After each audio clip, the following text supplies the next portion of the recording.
Alrighty, let's talk about the budget. So, why is the budget important? Why is telling your money where to go important? Why can't we just have all of our money in the bank account? Whenever we make money, we just, there's money in the bank and then we spend it and it's our money, right? So why is it important to to have a budget, to have a certain percentage of money allocation? So being comfortable with your money and knowing how much you can spend on a certain thing is extremely important. Like the allocation of your money is extremely important. So maybe there are a few things in your life that you care about a lot, and then there are some other things that you probably don't care about nearly as much.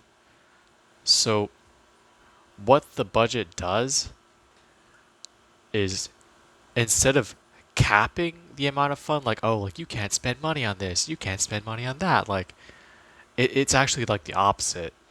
What the budget does is make sure you spend your money on the things that matter the most to you, whether that's your family or going out to eat or travel or whatever expenses there are in your life, whatever things really matter to you. That's what the budget is for. And each budget is tailor made to the individual. And there are a few things in the budget that should just have allocations, certain percentages that you should set aside for a specific purpose. For example, you should allocate at least 10% of your monthly income towards creating that emergency fund, first and foremost. That 3 to 6 month emergency fund, $1,000 is the first good goal.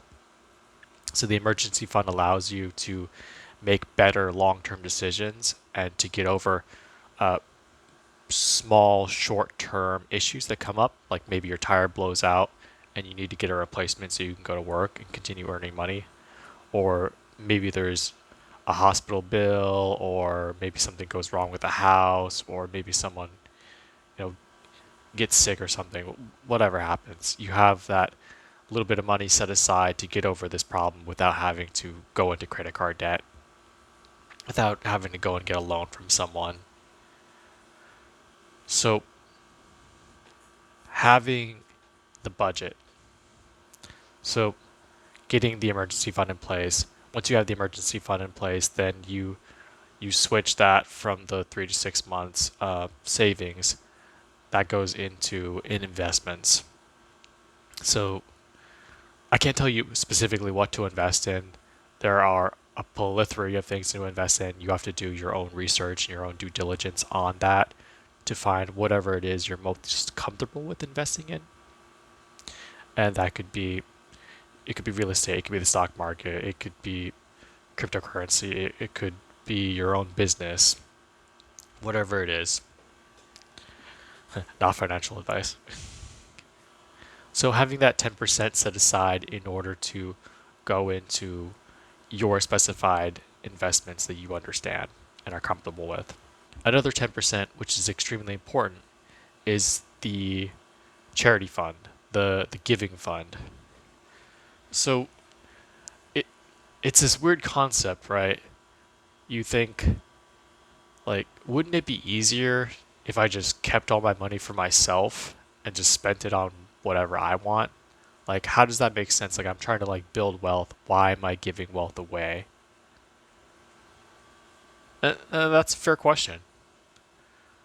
So charity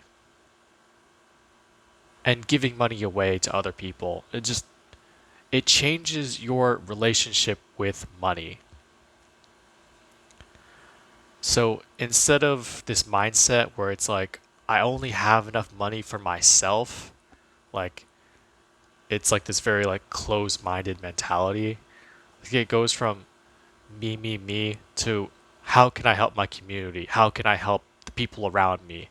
How what things in my society do I want to see more of? And it it changes you from thinking, how can I make money off of this, to what are the things that are causing pain in society and how can I help them? How can I change these things? And you you do these things not in an expectation of being paid back. Like you don't expect it to come back to you, but it just always does. So you have this 10% allocation that you put towards your giving fund, your charity fund, whatever you want to call it. And it really does change your relationship with money. See, I truly believe that you won't feel wealthy until you start giving. One of the good quotes I heard reading a book by Tony Robbins is, if you don't give a dime out of a dollar, you won't give 100,000 out of a million. So basically the gist of it is, don't wait until you're wealthy to start giving. Give now and you will become wealthy. It's just one of those like fundamental like laws of the universe. And I know that sounds like mystical and crazy or whatever, but try it. So you have the 10% of your monthly income set aside towards investments that you understand. You have the 10% set aside to give to other people. And it doesn't matter what you want to give it to. Specific people, charities, communities, people you care about, things you want to see more of. So then you have these two allocations. And then you would allocate other percentages of your money. Um, so in your budget, you would log everything that you spend. Every time you go out and you buy a coffee, you buy groceries, you buy a new iPhone or whatever, you would have a log. And you can do this in a multitude of ways. You can go and download the Mint app and then log in all your like credit cards, your bank accounts, and it'll like automatically like track um, what your spending is and what your net worth is. Or you can physically write it down and then add it up at the end of the month and then see like, okay, like I spent this and this and this and this is how much I spent this month. And then you can kind of see like on average how much you spend every single month. And then you can start setting aside certain amounts of money, certain percentages of your money, as that is your specific like monthly spending money. And then you can say like, okay, this is the amount of money I'm going to spend this month. And you can start slashing things out of your budget. Like maybe you see like you buy coffee a lot, but you really don't like care that much about like the $8 coffee every day. So maybe you can cut that out of your budget. Or maybe you're spending something like too much on clothes, but you don't really wear all of them. So maybe you can cut that out of your budget. And maybe you really care about traveling. Maybe you love traveling, right? So instead of spending money on clothes and coffee, you can cut that out of your budget and move that to travel. So the budget is about having the most fun with your money. It's about getting the most value for your money. And you create your budget with a few specific fundamentals that just kind of have to be there if you want to be successful with money. So again, I like to reiterate 3 to 6 month emergency fund. That means it covers all your expenses, what your monthly spending is, plus your bills, your normal bills. For whatever your lifestyle is, like you look at your budget, that's like the amount of money you spend every single month when you add up all your expenses. So 3 to 6 months. So that times 3 to 6, whatever you're comfortable with. So once you have the emergency fund set, you have a longer time horizon that you can think about, growing your business or learning about new investments and not freaking out about short-term problems and having to like sell off everything in order to cover these issues. So you allow the process of compounding to take effect. So like something starts small and then it grows and then it grows and then it grows and then it grows and it grows and it grows. So once you have that emergency fund set in place, you have the 10% allocation to your investment fund, and then you have the 10% allocation to your giving fund. So it teaches you how to have a proper relationship with money. So once you have that giving fund, then you can look at, I spend like this amount of money per month. I'm going to set aside this amount of money, and then you can see whatever amount of money is left over, what percentage of the amount of money you have left over, and you can start saying, okay, like what are the things that like I really enjoy doing? And you could list them in order. Maybe it's travel, maybe it's going out to eat. So then you can say like, okay, maybe I'll put like 5 to 10% towards travel, and then I'll put another 5 to 10% towards going out to eat.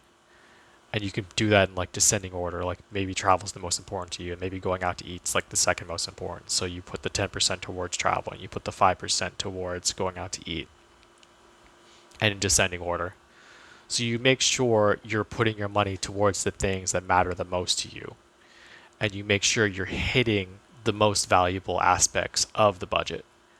So you have your necessities first, you're building towards your future and your investments, and you're setting aside money to actually do enjoyable things in life. Like the budget and investing, it's not all just about you put all the money towards investing, and then like someday when you're like 99 years old, like you could finally retire with $1 million. Like no, like that's not like that's not something worth looking forward to. See, you have to enjoy your money now, and also set aside some of it for the future. Like they're not mutually exclusive things. There is a certain balance between having money set aside and spending money now. And and the more money you're able to make, the more you can tweak your budget. The less of a percentage you need to spend to live off of, the more money you make, if that makes sense. But it's very important to look at the budget and the breakdown and create it for yourself. And it's not going to all come at one time. You will have to adjust the budget every single month. You work on the budget, you write down like I bought this, I bought this, I bought this, add it up. And the budget will change over time. The things that you prioritize today will not be the things you prioritize 5 years from now. So it's okay for the budget to change, and it's okay for you to want different things over time. It's your budget, and it's up to you to be able to allocate your money in the most efficient way possible. So you're making sure that you're taking care of yourself, you're taking care of your family, and you're making sure that you have enough money set aside to solve those little problems that may come up, and you're taking care of your future self. Anyway, this is not financial, medical, or Aloha Spirit advice. Remember to dislike and unsub from the channel. And goodbye.